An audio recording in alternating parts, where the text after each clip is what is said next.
ونعوذ بالله من شرور أنفسنا ومن سيئات أعمالنا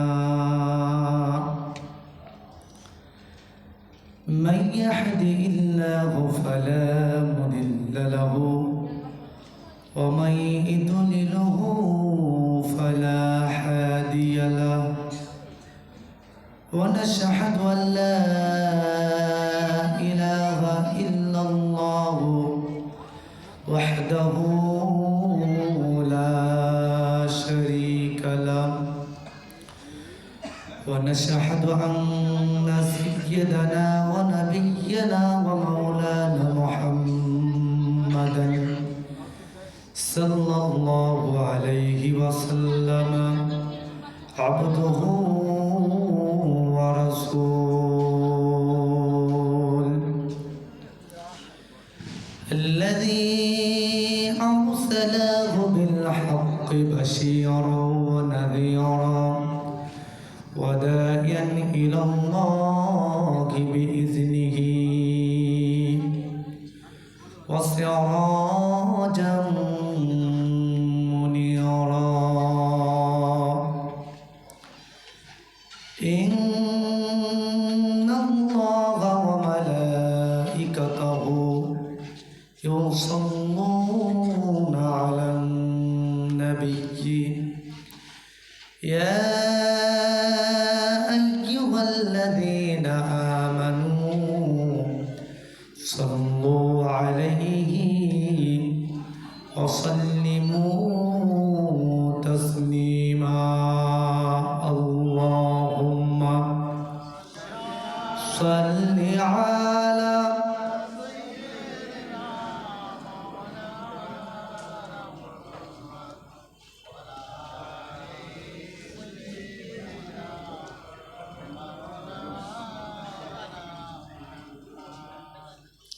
جاءنا محمد بشيرا نذيرا صلوا عليه كثيرا كثيرا اللهم صل على سيدنا مولانا محمد وعلى آله سيدنا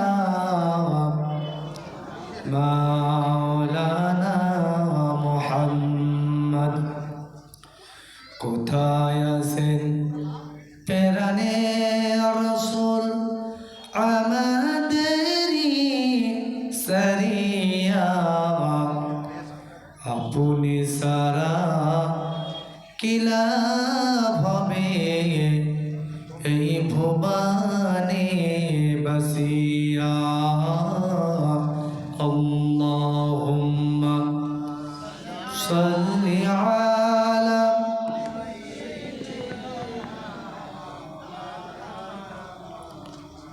وعلى آل سيدنا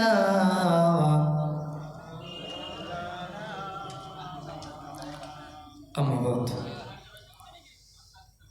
نحمده ونصلي على رسوله الكريم أما بعد فأعوذ بالله من الشيطان الرجيم يا أيها النبي جاهد الكفار والمنافقين واغلظ عليهم إلى آخر الآية وقال النبي الكريم صلى الله عليه وسلم من خرج في طلب العلم فهو في سبيل الله حتى يرجع أو كما قال عليه الصلاة والسلام সর্বপ্রথম সে আল্লাহ তাবারক তাআলা দরবারে অসংখ্য শুকরিয়া জ্ঞাপন করি যে আল্লাহ সন্ধ্যার পর্বত থেকে এত সময় পর্যন্ত কোরআন হাদিসের মজলিসে বসার তৌফিক এনায়েত করেছেন সবটুকু শুকরিয়া সে রব্বে করিমের দরবারে জানাই। সকলে বলি আলহামদুলিল্লাহ। কি গো, আল্লাহ শুকরিয়া কি বেজার নাকি? একটু আনন্দ চিনতে বলুন না আলহামদুলিল্লাহ। তার উপরে দরুদ ও সালাম যাপন করি প্রিয় নবী সাল্লাল্লাহু আলাইহি সাল্লামের উপরে।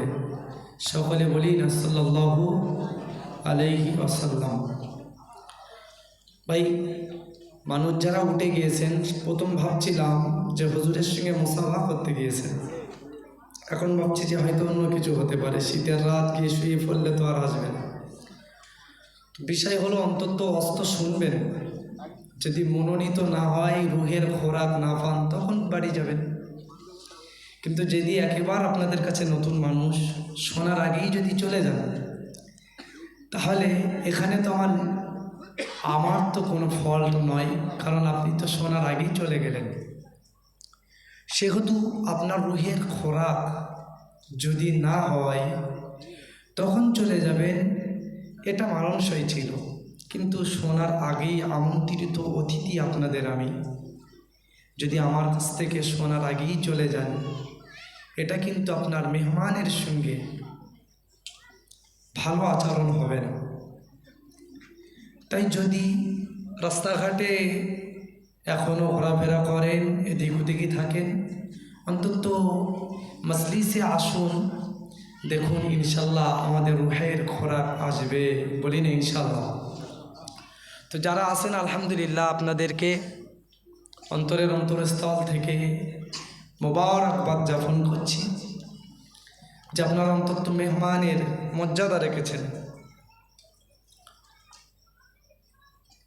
উপস্থিত সামনে বসে থাকা দিনদার আল্লাহওয়ালা আব্বাজান ও ভাইজানেরা, পদ্মার অন্তরালে অবস্থিত ধর্মিকা মাই আম্মা জান ও বউ জানেরা, আমার আগে বিদায়ী বক্তা, বর্তমান বাংলার শ্রেষ্ঠতম আইজিন কেরাম, আলেমে দিনদের ভিতরে অন্যতম হুজুর, আপনাদের আগে, আমার আগে আপনাদের কাছে গুরুত্বপূর্ণ আলোচনা করেছেন।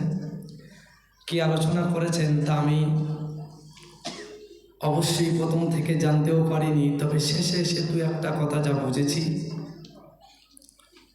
তো আমিও তার সঙ্গে সংযোগ করে কিছু নসিহত করবো ইনশাল্লাহ। তো তার আগে বলবো, যারা পিছনে বসে আছেন, যদি একটু সামনটায় বসেন, আমার চোখে যদি একটু ভালো লাগে, মনে হয় আমিও কিছু শান্তি করে বলতে পারবো। বেয়াদবি মাফ করে, বেয়াদবি ক্ষমা চেয়ে নিচ্ছি যে শীতের সময়ে বসাটা খুবই কষ্ট, ওঠাটাও কষ্ট। এজন্য একটু এসে বসুন, একটু দরুদ শরীফ আল্লাহুম্মা সাল্লি আলা,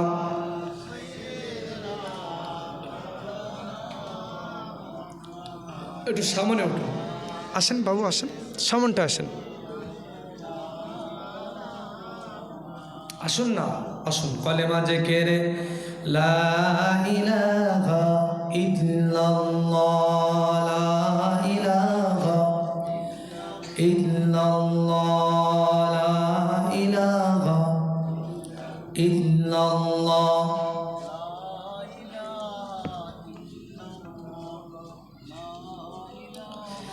লা ইলাহা ইল্লাল্লাহ মুহাম্মাদুর রাসূলুল্লাহ সাল্লাল্লাহু আলাইহি ওয়াসাল্লাম। আমি সরাসরি আলোচনার দিকে যাই। এত রাতে লম্বা ভূমিকা আমাদের পছন্দ হবে না, আর আমি করিও না।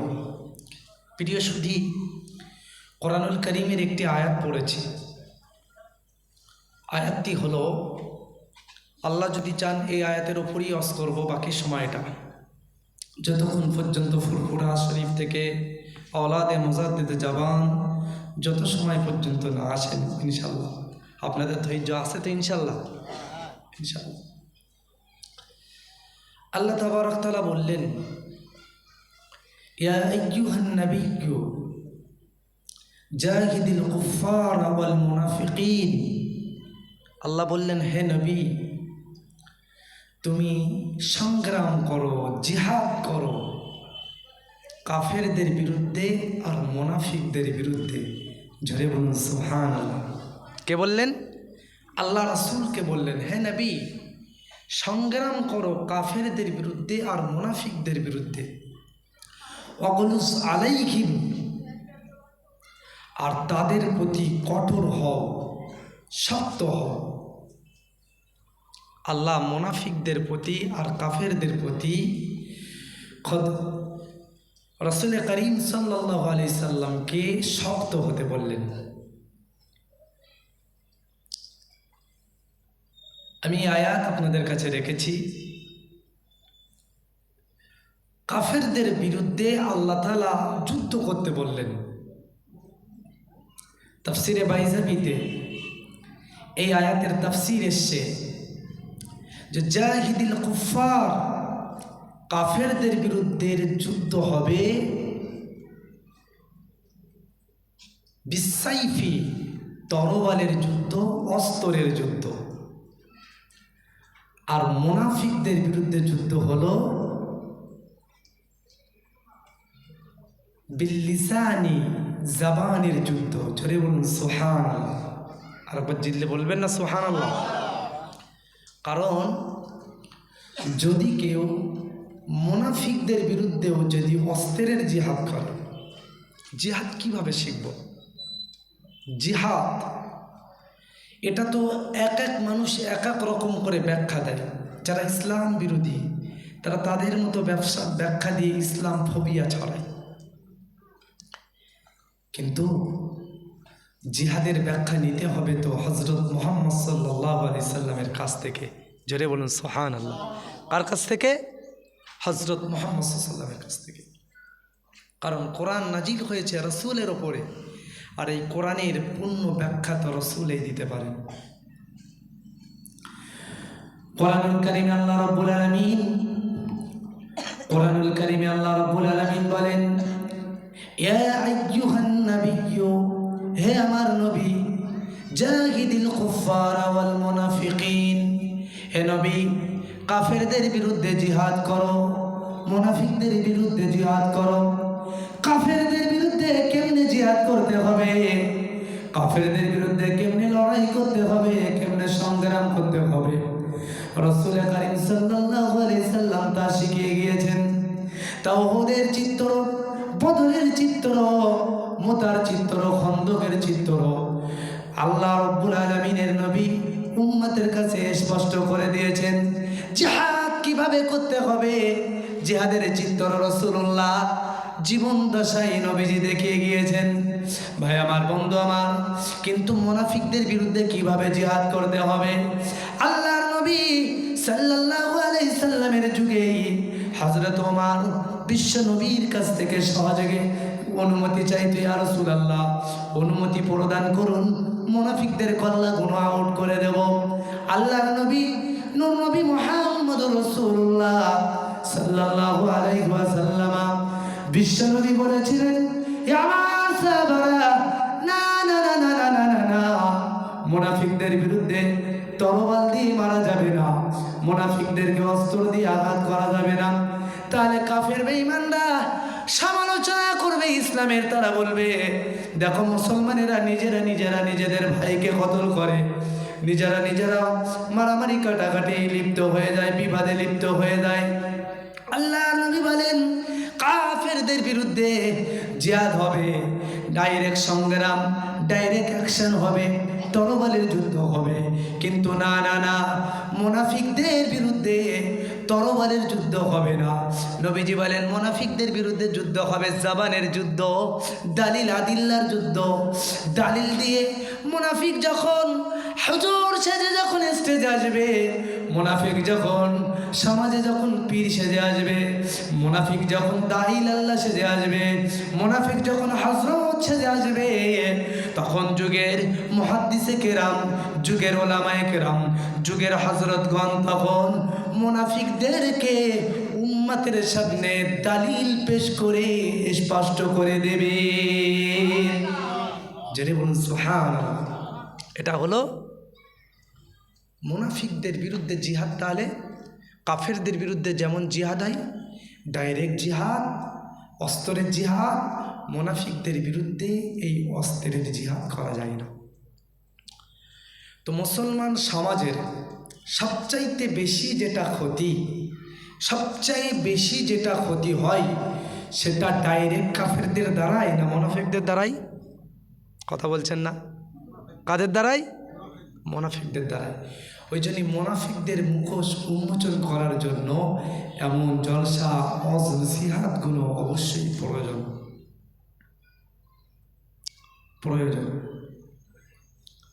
এবং সেহেতু যুগের পর যুগ মুজাহিদের ভূমিকা পালন করে ওলামায়ে হজরত জাহানের জীবনের বাজি রেখে তারা এই মাইকে তারা কথা বলেই যাচ্ছেন। আমার আগে এত সময় যিনি কথা বলছিলেন ইনি তাহলে এই যুগের মুনাফিকদের বিরুদ্ধে এক বলিষ্ঠ কণ্ঠের মুজাহিদ। কথা ঠিক কিনা? জি, তাহলে এই মুজাহিদের প্রয়োজন রয়েছে। তো এজন্য মুনাফিকরা সর্ব আলোচনাও সহ্য করতে পারে না, পছন্দও করে না। তারা শুধু চায় যে আলোচনা আমার গায়ে লাগবে না, যে আলোচনা আমার ওপর দিয়ে যাবে ওই আলোচনা করি। ভাই আমার, ইসলামে যত রকম রয়েছে, যত হুকুম রয়েছে, সব হুকুমগুলোরই উম্মতের কাছে সমান গুরুত্ব থাকতে হবে। কি থাকতে হবে? সমান গুরুত্ব। আল্লাহ রাব্বুল আলামিন কোরআনুল কারীমে রাব্বুল আলামিন বলেন, ইন্না নাহনু নাযালনা যিকরা ওয়া ইন্না লাহু লাহাফিজুন। আল্লাহ বললেন, ইন্না নাহনু নাযালনা যিকরা, নিশ্চিত আমি আল্লাহ রাব্বুল আলামিন এই কোরআনুল কারীমকে নাজিল করেছি। আল্লাহ রাব্বুল আলামিন বলেন, আমি এই কোরআনকে নাজিল করেছি। ইন্না নাহনু নাযালনা যিকরা ওয়া ইন্না লাহু লাহাফিজুন। আল্লাহ বললেন নিশ্চিত, আর এই কোরআনের হেফাজতের দায়িত্ব আমি আল্লাহ নিজে নিয়েছি। জোরে বলুন সুবহানাল্লাহ। জোরে বলবেন না সুবহানাল্লাহ। আল্লাহ বললেন, আমি এই কোরআন নাজিল করেছি। ইন্না নাহনু নাযালনা যিকরা ওয়া ইন্না লাহু লাহাফিজুন। এই কোরআন আমি নাজিল করেছি আর এই কোরআনের সংরক্ষণের দায়িত্ব আমি নিজে নিয়েছি। জোরে বলুন সুবহানাল্লাহ। এই কোরআনের দায়িত্ব মানে, এই কোরআনের দায়িত্ব নেওয়া মানে, এর ব্যাখ্যা আমাদের কাছে এমন এসছে যে আল্লাহ কোরআনকে হেফাজত করবেন মানে প্র্যাকটিক্যাল কোরআনটাকেই হেফাজত করবেন, এটা তার পুরোপুরি ব্যাখ্যা নয়। প্র্যাকটিক্যাল কোরআনটা আল্লাহ হেফাজত করবেন মানে যে কোরআন আমরা দেখতে পাই, আমাদের বাড়ি যে লিখিত কিতাব রয়েছে, এই কোরআন হেফাজত হবে। কোরআনের কোনো অংশ পৃথিবীতে কেউ বাড়াতে পারবে না, কোরআনের কোনো অংশ পৃথিবী থেকে কেউ তুলে দিতে পারবে না, এমনকি কোরআনের একটা জের জবর কেউ পরিবর্তন করতে পারবে না। কেবল এতটুকু ব্যাখ্যা নয়, ব্যাখ্যা হলো আল্লাহ রাব্বুল আলামিন কোরআনুল কারীমে যে বলেছেন, ওয়াকিমুস সালাহ, তোমরা নামাজ কায়েম করো, মানে লিখিত কথাটি পৃথিবীতে জিন্দা থাকবে, হেফাজত থাকবে, অথচ জমিনে বাস্তব নামাজ হেফাজত থাকবে না এমনটি নয়। মহান আল্লাহ যে বলেছেন, ইন্না নাহনু নাযালনা যিকরা ওয়া ইন্না লাহু লাহাফিজুন। আল্লাহ বললেন নিশ্চিত আমি কোরআন অবতীর্ণ করেছি আর এই কোরআনকে হেফাজতের দায়িত্ব আমি নিজে নিয়েছি। মানে আল্লাহর কোরআনে যে রয়েছে আকিমুস সালাহ, ওই লেখা আর ওই বাক্যটি আল্লাহ হেফাজত করবে। জমিনের ওপরে নামাজটাকে হেফাজত করবেন না এমনটি নয়। প্র্যাকটিক্যাল কোরআন যেমন হেফাজত হবে, থিওরিক্যাল কোরআনটাও তেমন হেফাজত হবে। জয় বলুন না সুবহানাল্লাহ। কোরআনে যেমন লিখিত থাকবে আকিমুস সালাহ, নামাজ কায়েম করো, এই লেখাটা পৃথিবীর কেউ যেমন তুলে দিতে পারবে না, তেমন আল্লাহর জমিন থেকে নামাজি বান্দাদের দ্বারাই নামাজ আল্লাহ কায়েম রাখবে। পৃথিবী থেকে কেউ নামাজি বান্দাদেরকে সরিয়ে দিতে পারবে না। নামাজকে পৃথিবীর জমিন থেকে কেউ চিরতরে বিদায় দিতে পারবে না। জোরে বলুন।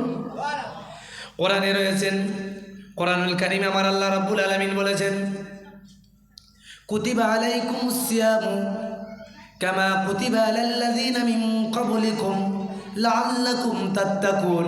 হে ঈমানদারেরা, তোমাদের প্রতি রোজা ফরজ করা হলো, তোমাদের প্রতি রোজা ফরজ করা হলো যেমন তোমাদের পূর্ববর্তীদের উপর রোজা ফরজ করা হয়েছিল। তার মানে কোরআনে এই বাক্যটা আল্লাহ হেফাজত করবে, কোরআনে লিখিত বাক্যটি থাকবে, অথচ রোজাকে আল্লাহ হেফাজত করবে না। না না, পৃথিবীতে আল্লাহ রোজাকে হেফাজত করবে। এই জন্য চীনের পুরো দেশে যখন রোজাদারদের গলায় পা দিয়ে দিনের বেলা পানি খাওয়ানোর চেষ্টা করা হয়, তারা জীবন দিয়ে দেয়, অথচ তারা রোজাকে ছেড়ে দেয় না। একটু জোরে বলবেন না, একটু চিল্লে বলুন না সুবহানাল্লাহ। মানে আমার আল্লাহ যেমন প্র্যাকটিক্যাল কোরআনকে যেমন আমার আল্লাহ বাঁচাবেন, হেফাজত করবেন, তেমন থিওরিক্যাল কোরআনটাকে আল্লাহ হেফাজত করবেন। কোরআনের আদর্শ যেমন আল্লাহ বললেন হজ করো,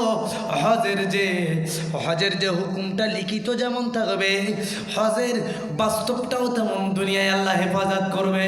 এই জন্য বর্তমান হজ করতে গেলে একজন মানুষ যদি উমরা হজ করে, তাকে ৮০-৮৫ হাজার টাকায় সে সহজে উমরা করে ফেলতে পারে। একই জায়গায়, একই স্থানে, একই দূরত্বের রাস্তা, অথচ হজের সময় যেতে গেলে ৫ লক্ষ টাকা, প্রায় ৫ লক্ষ টাকা খরচ, অথচ টাকার দিকে মুমিনরা তাকায় না। আমার আল্লাহ যদিও বলেছেন আমি আমার কোরআনকে নাজিল করেছি, আমি হেফাজত করব, তাই শুধু প্র্যাকটিক্যাল লেখাটা হেফাজত করে না, বাস্তব তার হুকুমটাও জমিনের ভিতরে আল্লাহ হেফাজত করেছে।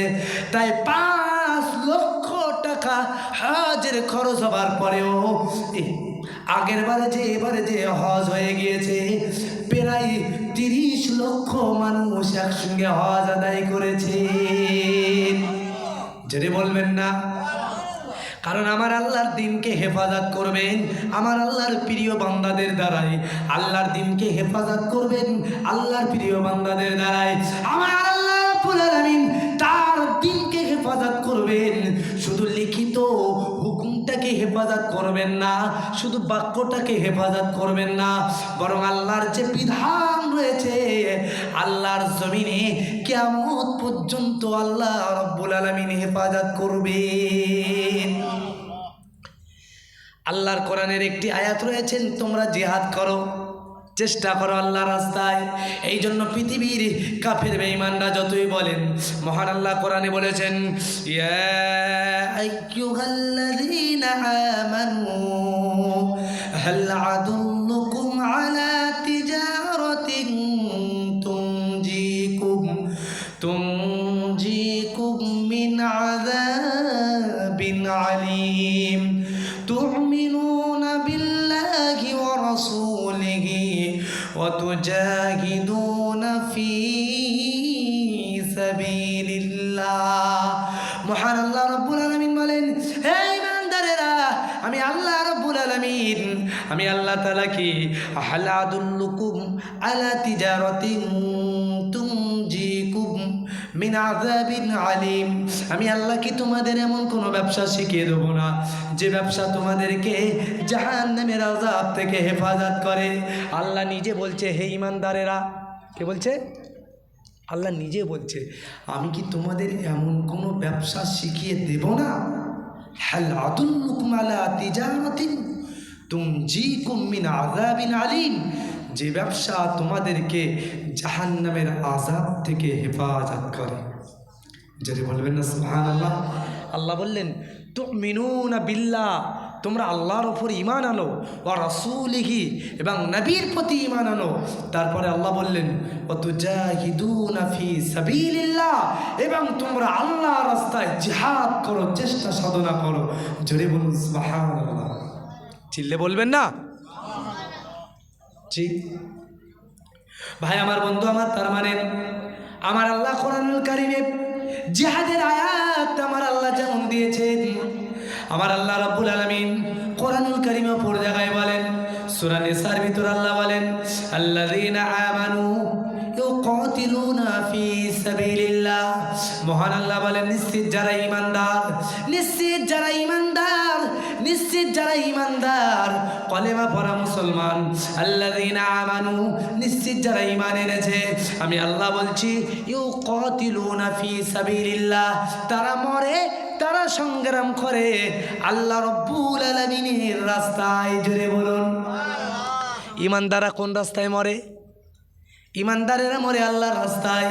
ঈমানদারেরা আল্লাহর রাস্তায় সংগ্রাম করে, আল্লাহর রাস্তায় তারা মরে যায়। এই জন্য আল্লাহর নবী, বিশ্ব নবী সাল্লাল্লাহু আলাইহি সাল্লাম বলেছেন, আল মুমিনুনা তুহফাউল মাউত, মুমিনের মরণটা হলো আল্লাহ রাব্বুল আলামিনের তরফ থেকে হাদিয়া। যারা বলবেন না সুবহানাল্লাহ। মুমিনের মরণ হলো আল্লাহর পক্ষ থেকে হাদিয়া, তোহফা। কি কেন? মুমিন তো মরে আল্লাহর জন্য। মুমিন কার জন্য মরে? তাহলে মহান আল্লাহ জিহাদের যে হুকুম দিয়েছেন, শুধু এটা শুধু প্র্যাকটিক্যাল লিখিত থাকবে না, এর থিওরিক্যাল হুকুমটাও আমার আল্লাহ রাব্বুল আলামিন দুনিয়াতে কায়েম রাখবে। তাই পৃথিবীর লাল, পৃথিবীর রাম বামেরা, পৃথিবীর কাফের বেঈমান মুনাফিক ইহুদি নাসারারা যতই তারা গরম চোখ দেখাক না কেন, এই পৃথিবীর জমিনে আল্লাহর একদল ঈমানদার বান্দা আল্লাহর কোরআনের জিহাদের হুকুমটাকে তারা প্র্যাকটিক্যাল ভাবে জিন্দা রেখে দিয়েছে। যারা বলবেন না সুবহানাল্লাহ। তাই তো ইসরায়েলের মতো একটা, ইসরায়েলের হিংস্র ইহুদিরা এবং আমেরিকার সাহায্য সহযোগিতা পেয়ে গোটা বিশ্বের তাকত ক্ষমতাদার রাষ্ট্রগুলো যাদের পিছনে মদদ দেয়, সহযোগিতা করে, তাদের বিরুদ্ধে ফিলিস্তিনের মুজাহিদরা শক্ত পায়ে আল্লাহর জিহাদের হুকুমটাকে জিন্দা রেখে দিয়েছে। একটু জোরে চিল্লে বলতে পারবেন না এটা কেন, কি জন্য? আল্লাহর হুকুম। আল্লাহ বলেছেন আমি কোরআনকে জিন্দা রাখবো। তাই কোরআনের যত হুকুম রয়েছে আল্লাহ এই জমিনে অবশ্যই জিন্দা রাখবেন। জোরে বলুন সুবহানাল্লাহ। এই জন্য কোরআনে নামাজের হুকুম এসেছিল, সেই দিন সাহাবারা নামাজ পড়েছিল। আজ পর্যন্ত পৃথিবীতে কি কোনো দিন নামাজ বন্ধ গিয়েছে? বলুন। রোজা বন্ধ গিয়েছে? হজ বন্ধ গিয়েছে? জিহাদ বন্ধ যায়নি, কিছুই বন্ধ যায়নি এবং যাবেও না। কারণ আল্লাহ কোরআনকে হেফাজত করবেন। এর অর্থ কোরআন লিখিত গ্রন্থ যেমন হেফাজত করবেন, কোরআনের বাস্তব আদর্শ আল্লাহর জমিনে হেফাজত থাকবেন। জোরে বলুন। থাকবেন না? হেফাজত কারা করবেন? হেফাজত তো করবেন আল্লাহর প্রিয় বান্দা যারা, তারা হেফাজত তো করবেন যারা আল্লাহর বান্দা, যারা আল্লাহর গোলাম, হেফাজত তো করবেন যারা আল্লাহর মুমিন বান্দা। আরে দুনিয়ার ধনী মানুষের ঘরের মাল পাহারাদারি কারা? যারা তো তার শ্রমিক, যারা তো তার গোলাম, যারা তো তার কাজের লোক, তারা তো দুনিয়ার মালিকের মাল হেফাজত করে। ঘরের দরওয়াজায় দাঁড়িয়ে, ঘরে পাঁচিলের দেয়াল গেটে দাঁড়িয়ে তারা তো মালিকের মালকে হেফাজত করে। প্রিয় সুধী, আল্লাহর দ্বীনের হুকুমকে পাহারাদার হিসাবে হেফাজত করবে আল্লাহর ঈমানদার বান্দারা। জোরে বলুন সুবহানাল্লাহ। এজন্য ঈমানদার বান্দারা মরতে রাজি, তো আল্লাহর কোনো দিনকে বিলীন করতে রাজি হবে না। জোরে বলুন সুবহানাল্লাহ। এটা ঈমানদারদের বৈশিষ্ট্য। তাহলে পৃথিবীতে সব হেফাজত থাকবে। পৃথিবীতে কি? সব হেফাজত থাকবে, তবে ক্ষেত্র বিশেষ যারা হেফাজতকারীর দলে থাকবে তারা কারা? আরে মালিকের যে মালিককে মালিক হিসাবে যে মেনে নিয়েছে, যে আল্লাহকে রব হিসাবে মেনে নিয়েছে, সেই তো রবের পাঠানো বিধানকে হেফাজতের জন্য তার জানকে আল্লাহর রাস্তায় উৎসর্গ করে দেবেন। জোরে বলুন সুবহানাল্লাহ। এজন্য আল্লাহর নবী, আল্লাহর হাবিব বিশ্ব নবী বলেছেন, আমার বড় ইচ্ছা হয়, আল্লাহর নবী বলেছেন উখতুলু ফি সাবিলিল্লাহ সুম্মা উহইয়া, আল্লাহর নবী বলেন আমার ইচ্ছা হয় যে আমি আল্লাহর রাস্তায় শহীদ হয়ে যাই। সুম্মা উহইয়া, আমি আবার জেগে উঠি, আবার বেঁচে উঠি, আবার হায়াত ফিরে পাই। সুম্মা উখতুলু, আবার শহীদ হয়ে যাই। সুম্মা উহইয়া, আমি আবার জিন্দা হয়ে যাই। সুম্মা উখতুল, আমি আবার শহীদ হয়ে যাই। প্রিয় নবী সাল্লাল্লাহু আলাইহি সাল্লাম, বিশ্ব নবী নিজে তিনবার বললেন আল্লাহর নবী যে আমার বড় ইচ্ছা হয় যে আমি রাসূলুল্লাহ আল্লাহর রাস্তায় শহীদ হয়ে যাই, আবার আমি জিন্দা হয়ে যাই, আবার শহীদ হয়ে যাই, আবার জিন্দা হয়ে যাই, আবার আমি রাসূলুল্লাহ শহীদ হয়ে যাই। বুখারী শরীফের হাদিস। শহীদের তামান্না কে করছেন? কে করছেন? খুদ রাসূলুল্লাহ, খুদ রাসূলুল্লাহি সাল্লাল্লাহু আলাইহি ওয়াসাল্লাম শহীদের তামান্না করছেন। তিনি নিজে শহীদ হওয়ার জন্য আগ্রহ পেশ করছেন। কি বলছেন? একবার বলিনি যে শহীদ হব, তা বলিনি। রাসূল কি বললেন? উখতুলু, আমার ইচ্ছা হয় আমি কতল হব। সুম্মা উহইয়া, আবার জিন্দা হব। সুম্মা উখতুল, আবার কতল হব। সুম্মা উহইয়া, আবার জিন্দা হব। সুম্মা উখতুল, আমি আবার কতল হব। জোরে বলুন সুবহানাল্লাহ। ভাই, আল্লাহ তাআলা কোরআন শরীফে 4 শ্রেণীর মানুষের মর্যাদার কথা বললেন, যাদের রাস্তায় ঈমানদাররা চলার জন্য দোয়া চেয়ে থাকেন আল্লাহর কাছে। আনআমতা আলাইহিম, কারা আনআমতা আলাইহিম? তাদের প্রথম শ্রেণী হলো আন-নবিয়্যিনা, নবীগণ। দ্বিতীয় হলো সিদ্দিক, তৃতীয় হলো শুহাদা, চতুর্থ হলো সালিহিন। ভাই, তাহলে শাহাদার স্তর তো তৃতীয় স্তর, প্রথম স্তরে তো নবী, দ্বিতীয় স্তরে তো সিদ্দিক। তো আল্লাহর নবী তো নবীর স্তর পেয়ে গেছেন, সিদ্দিকের স্তর পেয়ে গেছেন, তাহলে 2 ডিগ্রি নিচে নেমে আবার শাহাদাতের স্তরে আসার কেন মনোবাসনা পেশ করছেন? কেউ যদি হাই স্কুলের হেডমাস্টার হয়ে যায়, সে কি আর সাধারণ টিচার হতে চাইবে?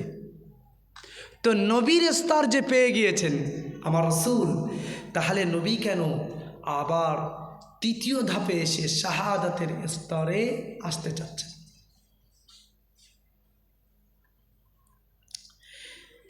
এর কারণ এটাই হলো, আল্লাহর নবী, আল্লাহর হাবিব উম্মতদের মাঝে জিহাদের গুরুত্ব বোঝানোর জন্য রাসূলুল্লাহ সাল্লাল্লাহু আলাইহি সাল্লাম নিজে 3 বার শহীদ হয়ে, 3 বার শহীদ হবার পরে আবার নবী হায়াত চাইলেন, আবার শহীদ হবে, আবার হায়াত চাইলেন, আবার শহীদ হবে, যাতে আমার উম্মতের মাঝে, উম্মতের ভিতরে যাতে শাহাদাতের তামান্না জেগে ওঠে। আর এর মানে এই নয় যে কোনো ব্যক্তি যদি গোস্ত দিয়ে ভাত খায় তাকে আর কোনো শাকসবজি খেতে ইচ্ছা করে না, এমনটি নয়, বরং তাকেও ইচ্ছা হয় শাকসবজি খেতে। আর আল্লাহর নবীরা, আল্লাহর নবুয়াতের স্তরে দাঁড়িয়ে নবীরা এটা উপলব্ধি করেছেন যে আল্লাহ পাকের কাছের বান্দা হওয়ার জন্য একজন মুমিনের দিলে সবচাইতে যেটা বেশি প্রয়োজন, ওই জিনিসটার নাম হলো শাহাদাতের তামান্না। একটু জোরে বলবেন না সুবহানাল্লাহ। শাহাদাতের তামান্না যে মুমিনের অন্তরে থাকে না, যে মুমিন শাহাদাতকে ভয় করে, যে মুমিন যে ঈমানদার দাবি করে অথচ শাহাদাতকে ভয় করে, মরণকে ভয় করে, দিনের রাস্তায় মরতে পিছপা হয়, দিনের রাস্তায় শাহাদাত হবার জন্য ভয় করে, ওই লোকটা তো মুমিন নয়, ওর অন্তরে মুনাফিকি বীজ উকি ঝুঁকি মারামারি করে। ভাই আমার, বন্ধু আমার, খাঁটি ঈমানদার তো তখন পরীক্ষা করা যায় যখন ঈমানদারের অন্তরে একানিষ্ঠভাবে শাহাদাতের তামান্না জেগে ওঠে। যেটা বলবেন না, আল্লাহর একজন নবী, প্রিয় নবী সাল্লাল্লাহু আলাইহি সাল্লামের একজন সাহাবী, নাম তার হলেন হযরতে আবু আইয়ুব আনসারী রাদিয়াল্লাহু তাআলা আনহু।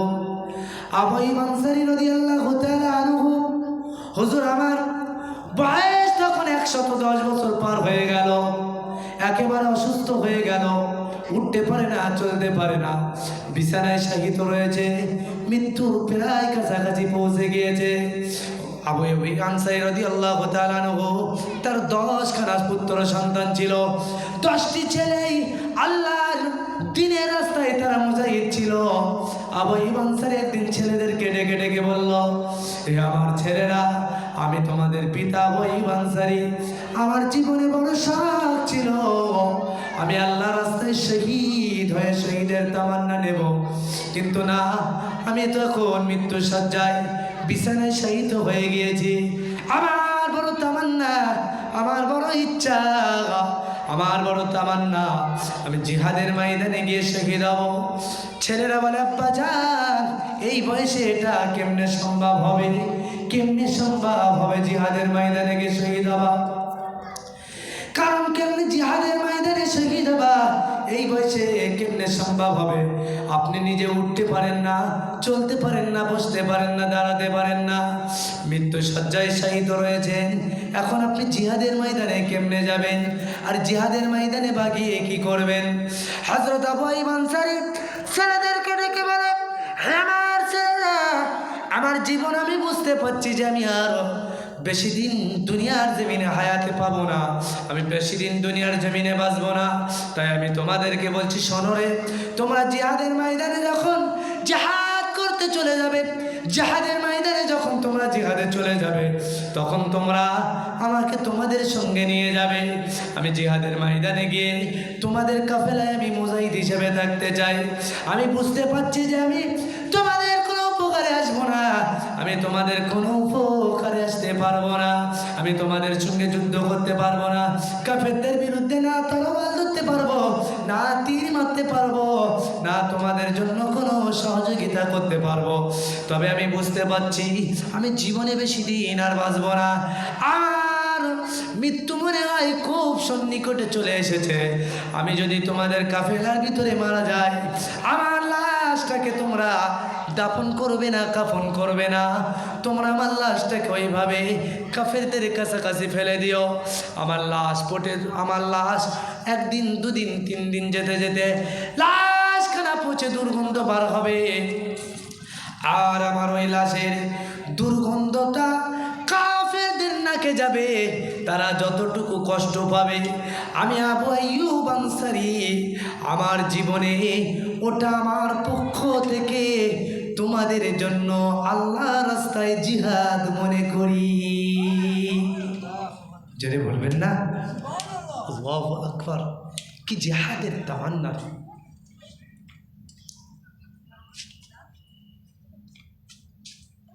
ছেলেরা, হযরত আবু আইয়ুব আনসারী রাদিয়াল্লাহু তাআলা আনহু হুজুরের ওসিয়াত মতো, ভাই আমার দিকে একটু মনোযোগ দেন, আপনারা কি আলোচনা বুঝতে পারছেন না? এমনি ভাই একেবারে জলসার যে হাল, কি অবস্থা বলেন তো? কে অস্ত্র চালাচ্ছে কে? জি, খুব ডিস্টার্ব হয় এইরকম মজলিসগুলোই আলোচনা করা। আপনারা যদি একটু সহযোগিতা করেন, আমি আপনাদেরকে মন খুলে আলোচনা করতে পারবো।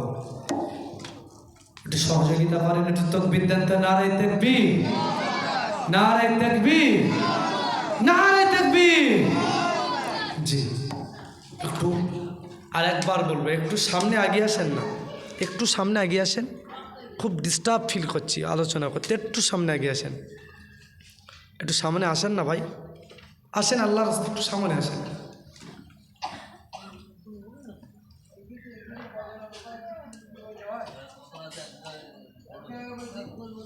এরপরে আওলাদে মুজাদ্দিদে জবান হুজুর কেবলা তো যত সময় আসবেন, তো আপনারা এখনই যদি আপনাদের পরিস্থিতি এমন হয় তো কী করা যাবে? সোনামানিক যারা রাস্তাঘাটে আসেন, মেহেরবানি করে যারা সাদিকে আসেন। কি বাজার বয়েছে নাকি? বাজার হয়েছে, দোকান বসেনি? জি, হযরত আবু আইয়ুব আনসারী ছেলেদেরকে কি ওসিয়াত করলেন? হে আমার ছেলেরা, তোমরা আমাকে তোমাদের সঙ্গে যুদ্ধের ময়দানে নিয়ে চলো, আর আমি মারা যাব, আমার লাশকে তোমরা গোসল দেবে না, দাফন করবে না, কাফন করবে না, আমার লাশটাকে কাফেরদের কাছাকাছি ফেলে দেবে। আমার লাশ পচে যে দুর্গন্ধ বার হবে, ওই দুর্গন্ধ কাফেরদের নাকে চলে যাবে। এটাই আমি আমার পক্ষ থেকে তোমাদের সঙ্গে জিহাদে মুজাহিদের কাজ করতে চাই। ছেড়ে বলুন সুবহানাল্লাহ। হযরত আবু আইয়ুব আনসারী, আল্লাহ নবী, আল্লাহ হাবিব, প্যারা নবী সাল্লাল্লাহু আলাইহি ওয়াসাল্লাম, জলিলুল কদর সাহাবী, তার কথা তার ছেলেরা ফেলতে পারলেন না।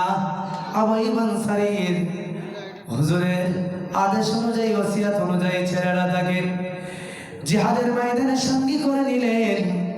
জিহাদের ময়দানের কাফেলায় আবু আইয়ুব আনসারী যেতে লাগলেন।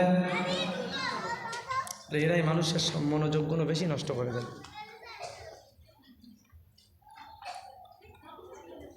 জিহাদের ময়দানে আবু আইয়ুব আনসারী রাদিয়াল্লাহু তাআলা আনহু ছেলেদের সঙ্গে চলে গেলেন। কাফের বেঈমানদের বিরুদ্ধে যুদ্ধ চলে গেল, যুদ্ধ শুরু হয়ে গেল। হঠাৎ করে আবু আইয়ুব আনসারী রাদিয়াল্লাহু তাআলা আনহুর মৃত্যু ঘনিয়ে এলো।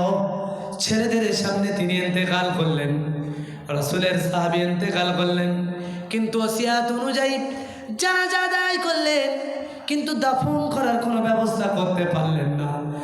তবে কাফনটা তারা কোনো রকম কাফনের ব্যবস্থাটা করে কাফেরদের কাছাকাছি একটা জায়গায় তাকে রেখে আসা হলো। আবু আইয়ুব আনসারীর ওসিয়ত ছিল তার লাশ মোবারক পচে দুর্গন্ধ হয়ে কাফেরদের নাকে লাশ পচা দুর্গন্ধ কাফেরদের নাকে চলে যাবে। কাফেরেরা যে কষ্ট পাবে, এটাই তার পক্ষ থেকে জিহাদের ময়দানে মুজাহিদের ভূমিকা পালন করা। আল্লাহর প্রিয় বান্দা, রাসূলের প্রিয় সাহাবী আবু আইয়ুব আনসারী ইন্তেকাল করলেন। ওসিয়ত অনুযায়ী ছেলেরা তার লাশ মোবারক খানাকে কাফেরদের কাছাকাছি রেখে দিয়েছিলেন। কাফেরদের কাছাকাছি লাশটাকে রেখে আসলেন গো।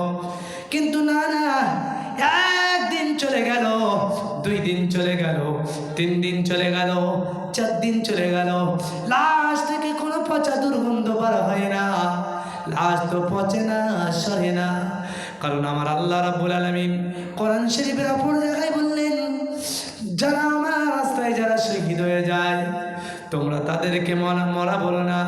ওয়ালা তাকুলু লিমান ইয়াকতালু ফি সাবিলিল্লাহ। আল্লাহ বললেন, না, তোমরা মরা বলো না। যারা আমার রাস্তায় যারা শহীদ হয়েছে, তোমরা তাদেরকে মরা বলো না, বরং বালাহিয়ায়ু ওয়ালাকিন লা ইয়াশউরুন। আমি আল্লাহ বলি, ওরা মরা না, ওরা মরণের পরে ওরা জিন্দা। একটু জোরে জোরে বলুন না সুবহানাল্লাহ। লাশ পচা তো দূরের কথা, দুর্গন্ধ হওয়া তো দূরের কথা।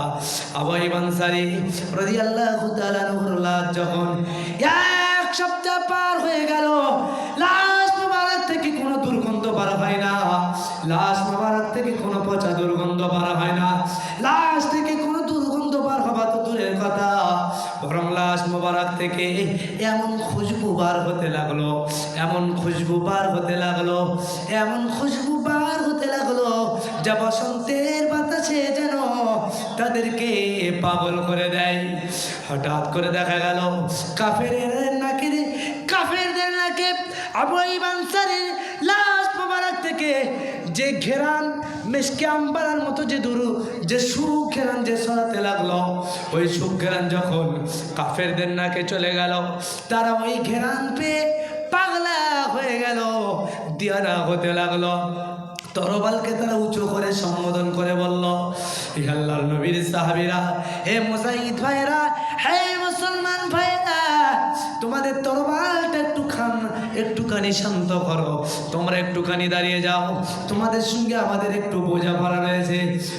বলো, তোমরা কি এমন আতচ্ছেন ব্যবহার করেছো, কি এমন পারফিউম তোমরা ব্যবহার করেছো, কি এত উন্নত মানের সেন্ট ব্যবহার করেছো, যে তোমাদের ভিতর থেকে, তোমাদের দিক থেকে এমন একটা সুঘ্রাণ বয়ে বয়ে আসে, যে সুঘ্রাণ আমাদের নাকে যখন আসে আমরা দিওয়ানা হয়ে যাই।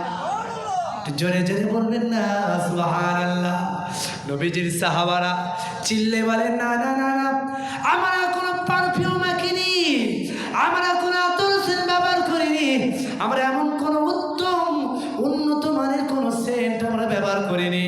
তবে শোনো হে বেঈমানেরা, ওরে মুশরিকেরা, শোনো রে, আমাদের ভিতরে আল্লাহর নবীর প্রিয় সাহাবী আবু আইয়ুব আনসারী রাদিয়াল্লাহু তাআলা আনহু ছিলেন। তানার ওসিয়াত অনুযায়ী